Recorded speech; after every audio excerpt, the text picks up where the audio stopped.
Hello friends, कैसे आप सब। उम्मीद करता हूँ आप सब अच्छे से होंगे। जैसा कि आप जानते हैं कि मैं जो भी स्टोरीज़ आपको बताता हूँ या जो भी स्टोरीज़ मैं आपको डिक्टेट करता हूँ वो सारी रियल इंसिडेंट्स होते हैं। ठीक है, तो आज मैं आपके लिए लेके आया हूँ एक और थ्रिलर स्टोरी जो एक रियल इंसिडेंट्स हुआ था मेरे ही एक फ्रेंड के साथ।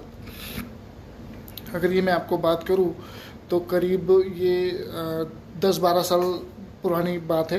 Back 12 years, 10 to 12 years back की बात है ये। ठीक है, मेरे साथ मेरा एक दोस्त, मतलब टोटल हम लोग 5 कॉमन फ्रेंड्स थे। हम लोग सब साथ में ही खेलते थे और साथ में ही मतलब रहते थे।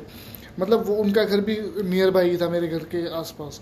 और जैसा कि आप जानते हैं, जब स्कूल्स का वैकेशन होता है, दिवाली वैकेशन, जो फर्स्ट एग्ज़ाम्स होने के बाद दिवाली वैकेशन जो होता है, तो दिवाली वैकेशन से पहले और दिवाली वैकेशन के इन बिटवीन सब गेट टुगेदर होता है। फैमिलीज़ का गेट टुगेदर होता है। अगर मतलब कोई यहाँ रहने वाला है और उनके नानी नाना दूसरी जगह रहते हैं तो वो उनके घर पे जाता है। तो सेम ऐसा ही एक इंसिडेंस हुआ था।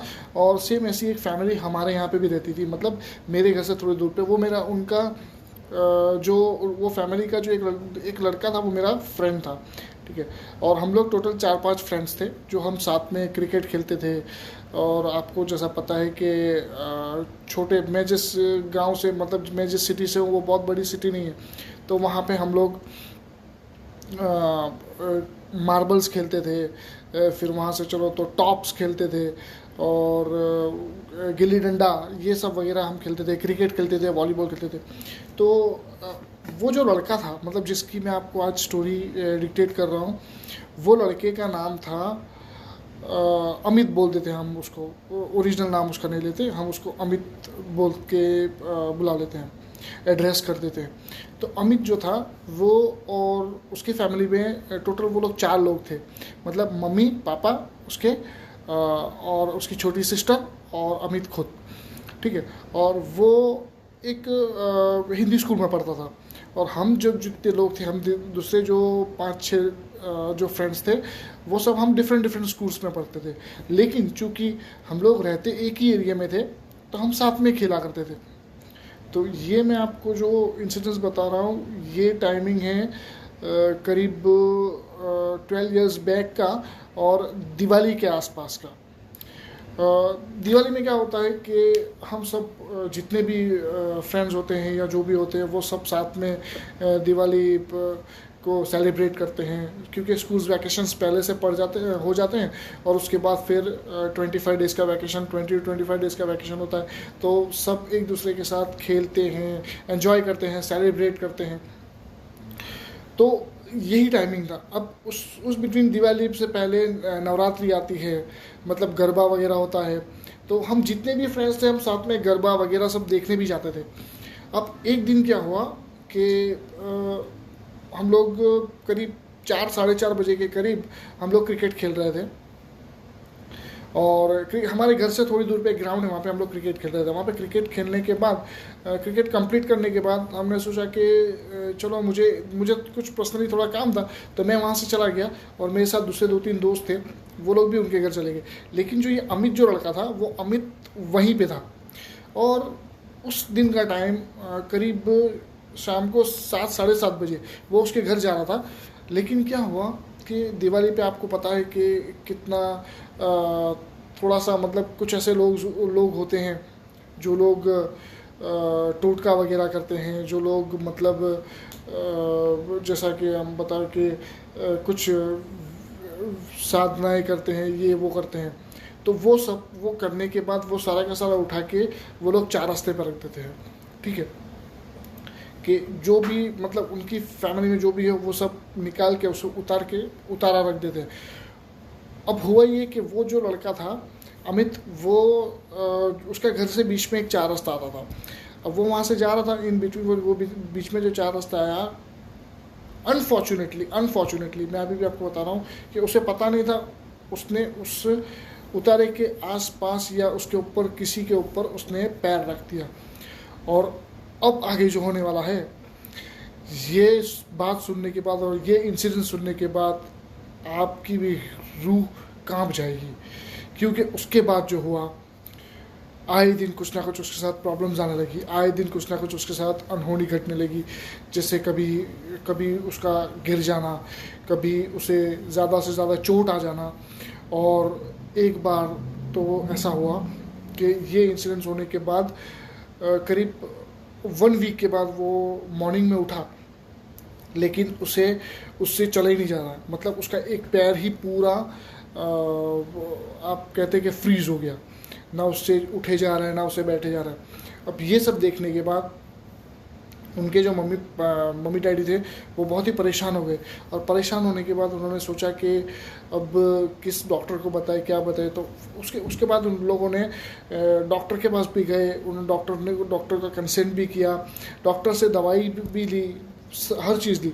लेकिन वो जो इफ़ेक्ट जो उसको हुआ था वो दवाई से तो क्या ही जाने वाला था, वो तो चीज़ ही कुछ और थी। उसके बाद हमारी एक कॉमन फ्रेंड में एक आंटी है, वो आंटी का उन्होंने कांटेक्ट किया। और वो ऐसे मतलब जब भी वो सब्जी वगैरह कुछ लेने जाते थे या कहीं भी, तो वो मिलते थे, तो वो बोले रहे कि क्या हुआ, आपका लड़की की तबीयत कैसी है, क्या है। तब उन्होंने उसे बताया कि उसकी तो ऐसी तबीयत ख़राब है और वो पता नहीं अभी क्या हो रहा है, तो उससे तो ना चले जा रहा है, बैठना उठे जा रहा है। उस टाइमिंग के अंदर वो आंटी ने उनको हमारे एक मौलाना का एड्रेस दिया कि आप इनके पास जाइए, इनसे कंसर्न करिए, ये शायद आपकी मदद कर सकते हैं। अब पहले क्या होता है कि अगर आप किसी को इस तरीके से मतलब कोई रास्ता बताए तो सामने वाला एक्सेप्ट नहीं करता। लेकिन फिर भी खैर वो आंटी, क्योंकि उनका बेटा था तो उन्हें तो एक्सेप्ट करना ही था, उन्होंने एक्सेप्ट कर लिया। वो ठीक है, वो गए उनके पास। अब उनके पास जब गए और उन्होंने कुछ तावीज़ वगैरह या कुछ पानी वगैरह उनको पीने का दिया, तो वो लेके आए। लाने के बाद उसको पिलाया और 2-3 दिन तक उसकी तबीयत एकदम फिट हो गई, वेल एंड गुड हो गई।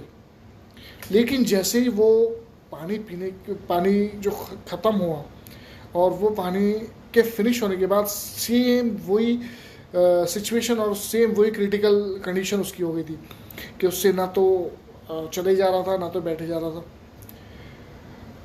उसके बाद वही मौलाना से कंसर्न किया उन्होंने कि अब हम क्या करें। उन्होंने बताया कि मुझे लगता है कि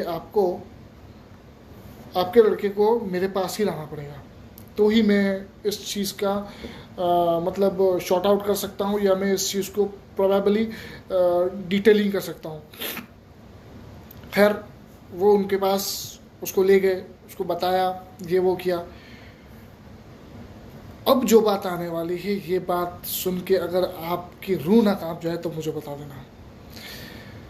जब उन्हें वो लड़के को वहाँ पे लेके गए, ले जाने के बाद उसे बताया, तो वो मौलाना ने देखते के साथ ही उसको बता दिया कि लड़के को कुछ बाहर का प्रॉब्लम है।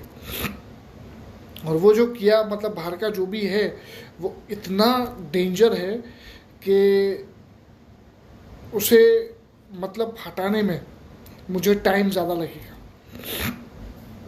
अब ये चीज़ सुनना था कि उनके मम्मी डैडी को भी पूरा उनका भी फेस का रंग उड़ गया। लेकिन फिर उसके बाद उन्होंने ये बात भी बताई, मौलाना ने, आप फिक्र मत करो, मारने वाले से बचाने वाला बड़ा होता है। तो उन्होंने फिर कुछ आयतें पढ़ी, कुछ तावीज़ दिए, ऐसा ही करके उसके थोड़ा टाइम तक उसको सेम वही स्ट्रीमलाइन करने की कोशिश करी।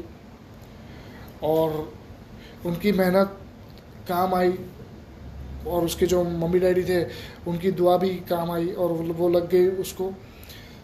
थोड़े दिन के बाद वो लड़का अच्छा हो गया। लेकिन आज भी वो अगर ऐसी कोई भी जगह से, जैसे कि कब्रिस्तान हुआ, जैसे कि कोई भी दूसरी ऐसी जगह हुई, वहाँ से अगर वो पास होता है तो आज भी उसकी तबीयत ख़राब हो जाती है। और वो करीब ऐसी हरकतें करने लगता है कि जैसे बताना भी मुनासिब नहीं होगा। तो ये थी आज की स्टोरी।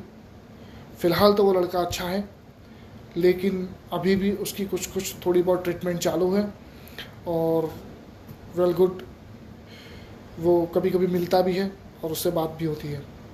तो फ्रेंड्स, आज के लिए इतना ही। कल मैं आपको साथ मिलता हूँ न्यू स्टोरी के साथ, और न्यू एक थ्रिलिंग न्यू इंसिडेंट्स और रियल इंसिडेंट्स के साथ। तब तक के लिए अपना ख्याल रखें, अपने इस चैनल का भी। अल्लाह हाफिज़, दुआ में याद रखना। और अगर आपको मेरी स्टोरीज़ डिक्टेट करना या मेरी स्टोरी आपको समझ बताना, आपको अगर पसंद आ रहा है, तो आप मेरे चैनल को सब्सक्राइब करें, लाइक करें, कमेंट करें। और अगर आपके पास कोई ऐसी थ्रिलिंग स्टोरी है जो रियल इंसिडेंट्स है, तो आप मुझसे शेयर भी कर सकते हो। मैं अपने चैनल के माध्यम से और लोगों तक उस चीज़ पहुंचाऊंगा। ओके फ्रेंड्स, अस्सलाम वालेकुम।